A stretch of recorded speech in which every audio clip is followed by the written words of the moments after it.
Halo rekan-rekan Samudra Keajaiban. Saya harap kabar Anda semua baik-baik saja, selalu gembira-gembira saja ya. Nah, pada kesempatan kali ini saya mau membahas tentang hubungan antara pikiran dan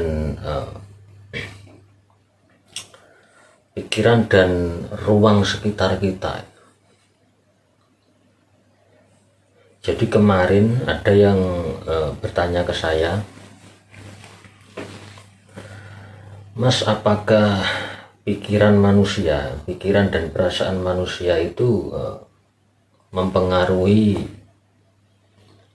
suasana sebuah ruangan ya, misalkan kamar atau rumah. Jawabannya adalah iya.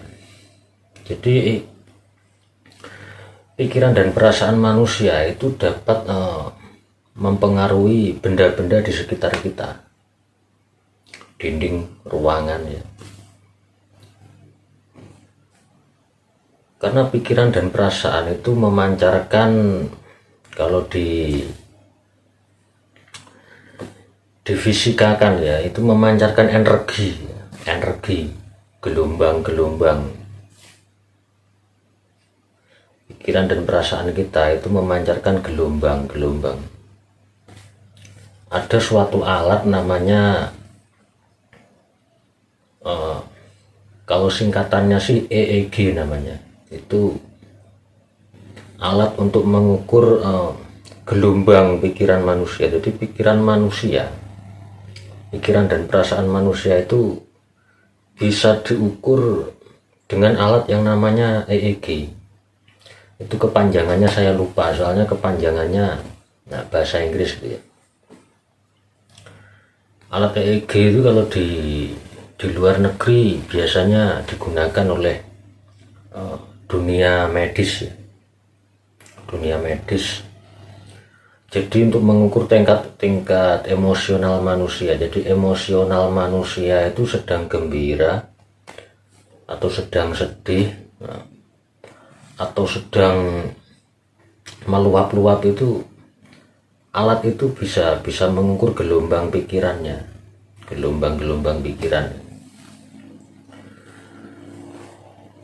Kembali lagi, pikiran dan perasaan kita memang mempengaruhi sekitar kita.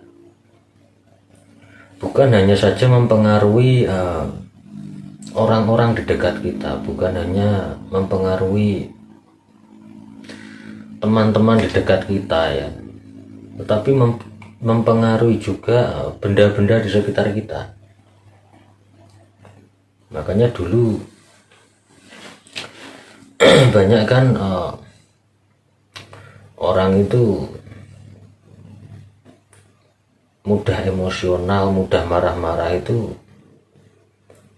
jika punya suatu benda ya, itu kalau dipegang oleh orang lain, itu orang yang tadinya nggak gampang marah-marah, orang itu bisa seketika mudah emosional ya, karena energi dari yang punya benda tersebut itu energinya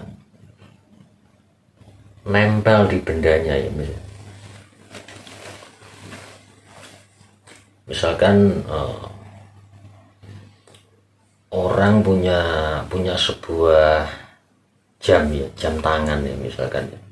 Nah, orang yang punya jam tangan ini orangnya mudah emosional, mudah marah-marah,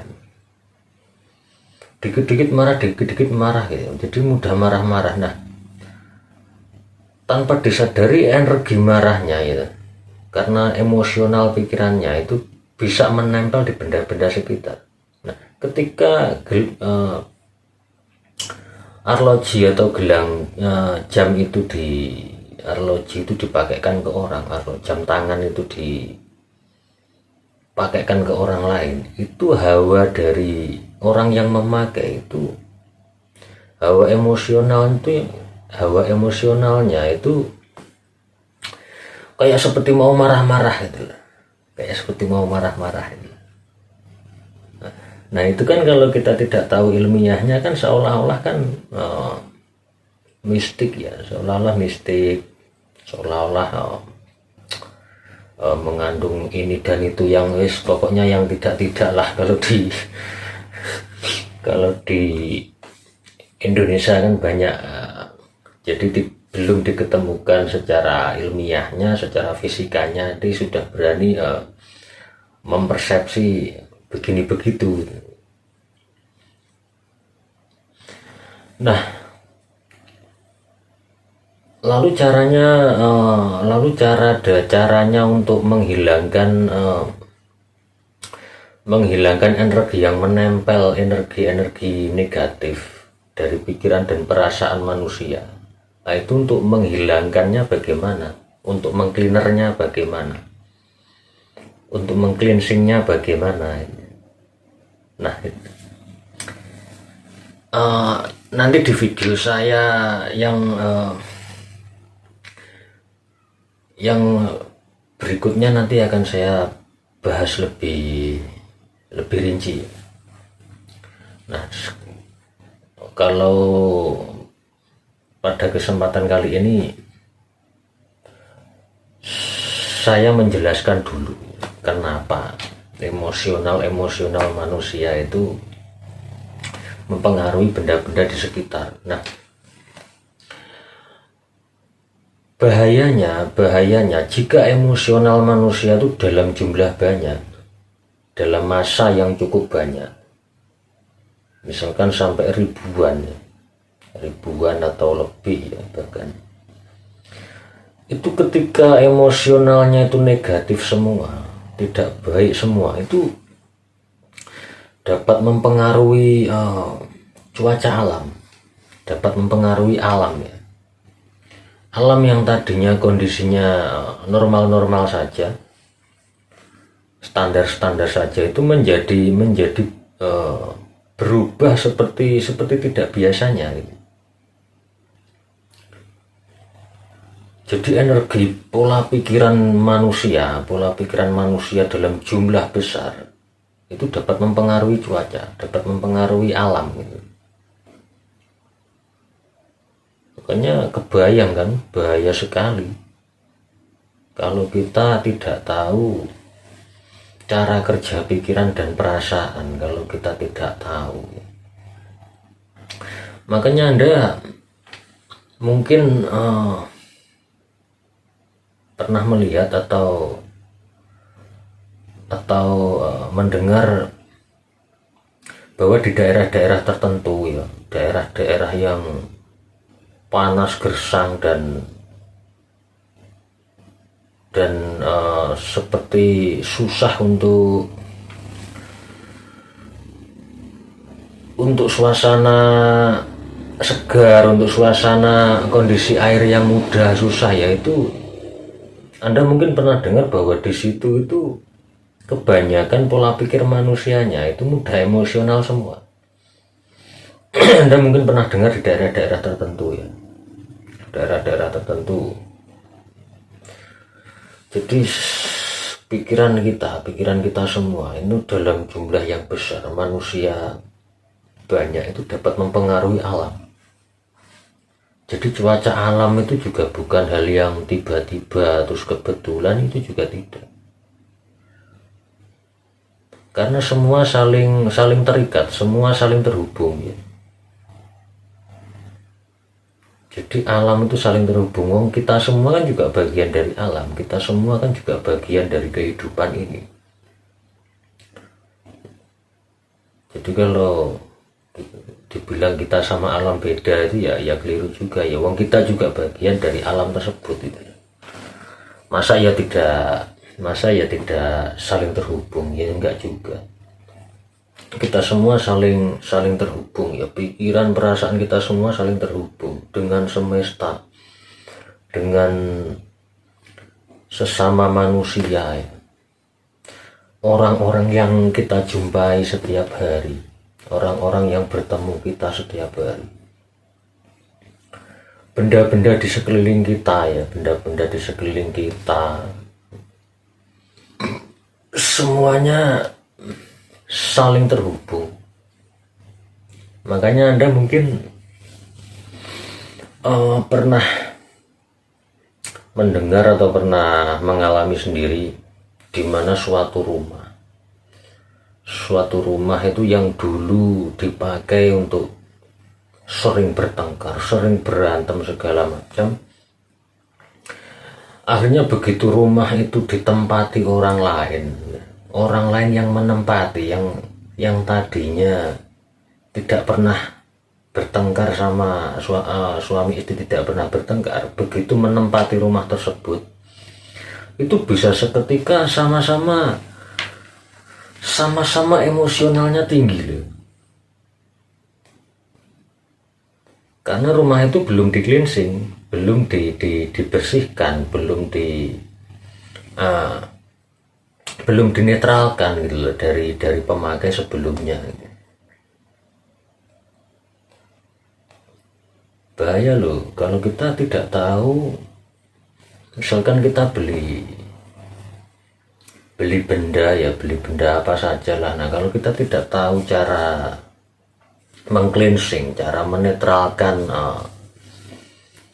energi-energi yang menempel pada benda tersebut, itu kalau kita pakai, kalau kita tidak bisa membawa diri, maka akan ngefek pada kita. Kecuali kita bisa membawa diri, benda yang tadinya mau berdampak mempengaruhi kita, justru benda itu menjadi netral, menjadi normal karena pengaruh perasaan dan pikiran dan perasaan kita. Jadi bukan malah kita yang terkena energi dari benda tersebut, justru dengan kita pakai, benda itu menjadi netral, menjadi cleansing, menjadi normal kembali. Makanya kalau di Indonesia biasanya orang kalau beli motor bekas itu biasanya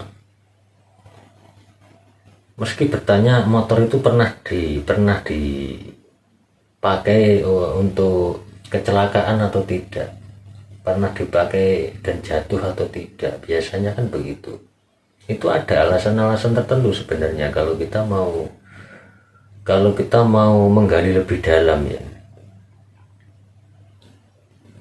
Karena bukan soal kalau sudah pernah di kecelakaan terus harga motor itu menjadi lebih murah ya bukan itu alasannya. Kalau murah mahal itu juga tergantung dari fisik bendanya ya. Fisik bendanya masih bagus atau tidak, ada yang rusak atau tidak ya. Jadi alasan untuk tanya orang beli motor bekas, nah itu saya sering menjumpai orang-orang itu tanya motor itu pernah dipakai dan pernah kecelakaan atau tidak, pernah dipakai untuk jatuh atau tidak. Karena kalau sampai pernah dipakai untuk kecelakaan, mungkin tetap saja dibeli, tetapi motor tersebut akan diberi ritual khusus ya. Entah dimandiin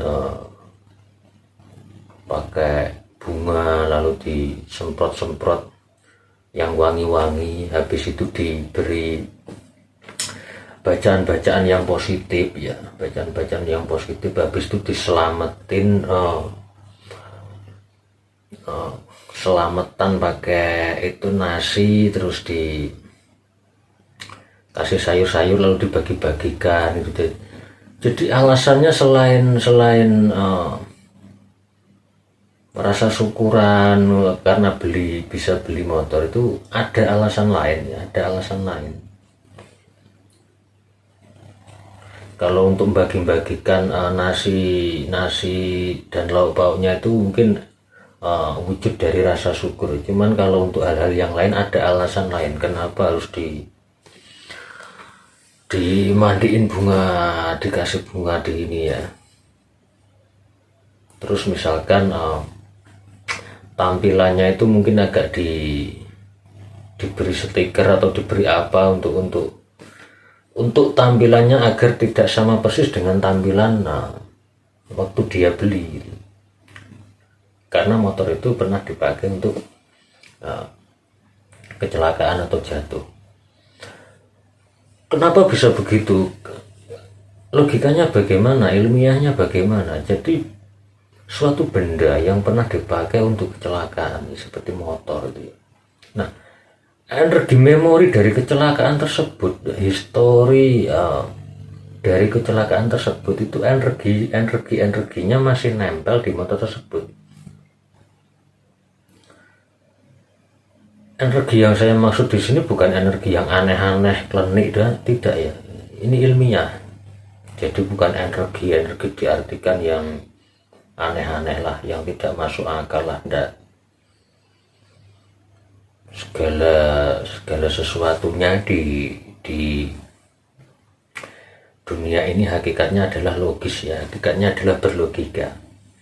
Hanya saja ada yang bisa kita temukan logikanya, ada yang tidak atau belum gitu.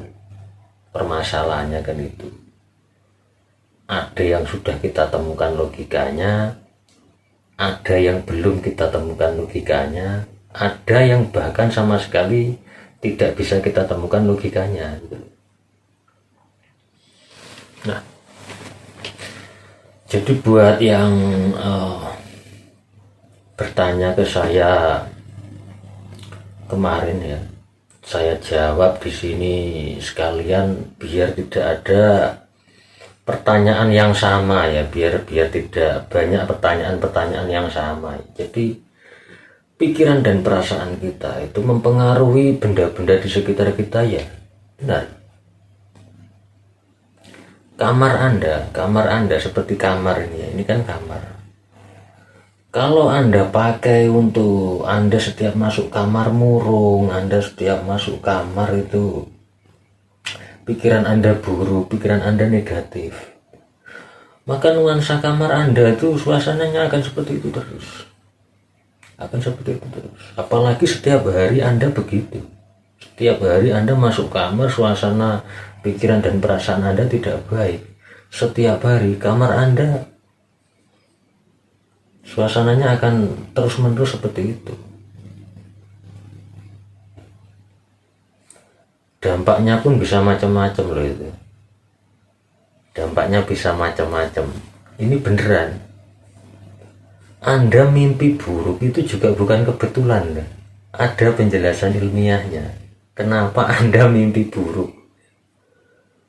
Kenapa ada orang juga mimpinya indah? Itu semua ada penjelasan ilmiahnya. Makanya penting sekali kita untuk selalu menjaga pikiran kita itu dimanapun, di kamar, di ruang tamu ya. Itu pikiran kita itu kita jaga agar getaran-getaran rasa, getaran-getaran perasaan kita itu juga positif gitu. Karena akan mempengaruhi sekitar, mempengaruhi orang-orang dekat kita, mempengaruhi benda-benda di sekitar kita. Orang kadang tidak nyaman dengan kita, orang kadang tidak nyaman berada di dekat kita. Itu juga tidak kebetulan. Kadang-kadang memang pikiran dan perasaan kita itu memang tidak baik, memang lagi tidak baik. Jadi orang dekat dengan kita itu tidak merasa nyaman.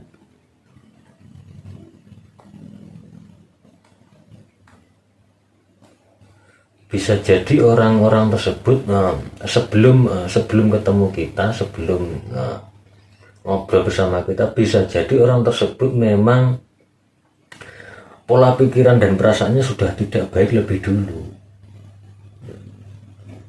lebih tidak baik lagi begitu dekat dengan kita. Nah, kita pikiran dan perasaannya juga tidak baik juga. Nah, ini akan ya kan, kebayang kan, bisa. Saya harap rekan-rekan bisa kebayang ya.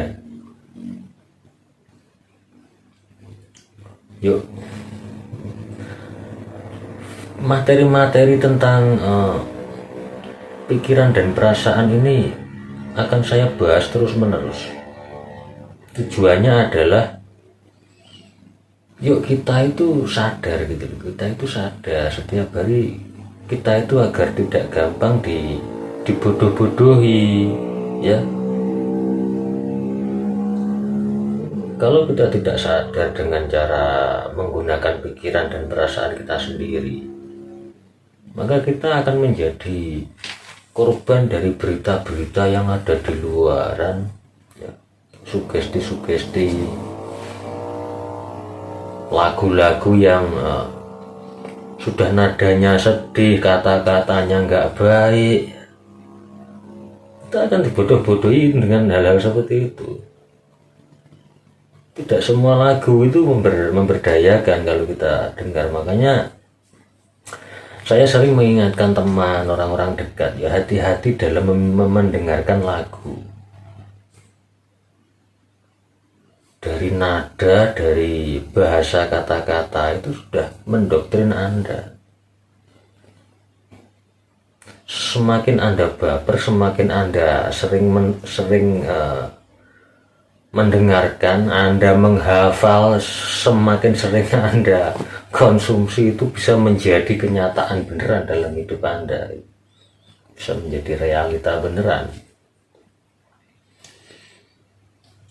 Makanya tidak heran kan banyak kalangan-kalangan musisi atau kalangan-kalangan artis itu mengalami perjalanan hidupnya persis dengan lagu-lagu yang sering ia bawakan. Banyak, kalau Anda mau mengamati, banyak. Terus apakah kita tidak boleh mendengarkan lagu? Bukan tidak boleh, kita itu memilih gitu loh. Kita pilih lagu, kata-kata itu yang memberdayakan, yang membangun ya. Musiknya yang enak, yang membuat suasana happy, gembira ya. Jadi kita tidak asal-asalan. Kalau kita tidak menjaga diri kita, tidak mengolah sugesti-sugesti yang dari eksternal kita, kalau kita tidak bisa mengolah dengan menjaga pikiran dan perasaan kita, ya kita hanyut gitu. Kita hanyut beneran. Saya awal-awal ngobrolin tentang pola pikiran dan perasaan ini, saya dicemooh orang habis-habisan. Saya pernah dikata-katai yang gak karu-karuan, saya sudah pernah. Tetapi saya santai-santai saja, saya happy-happy saja. Orang mau ngata-ngatai bagaimanapun, mau mengolok-olok bagaimanapun, kalau kita tidak ambil bagian dalam hal tersebut, istilah kerennya mungkin tidak ambil hati ya, atau kita tidak baper dengan kayak gitu, itu ya kita ya biasa-biasa saja, santai-santai saja kan. Tapi kalau kita tidak bisa menjaga pikiran kita ya, kita akan terikut andil dalam suasana itu. Jadi rekan-rekanku semua dimanapun berada, dari pertanyaan seseorang kemarin ya, saya harap jawaban dari saya itu membawa dampak yang positif, membawa perubahan di diri kita semua tanpa terkecuali. Kita semua bisa berubah menjadi lebih baik lagi. Pikiran dan perasaan kita semakin hari semakin lebih baik lagi. Kalau bukan kita yang menggunakan pikiran kita sebaik-baiknya untuk menjadi lebih baik lagi, untuk menjadi manusia yang berprasangka positif. Kalau bukan kita, lalu siapa lagi?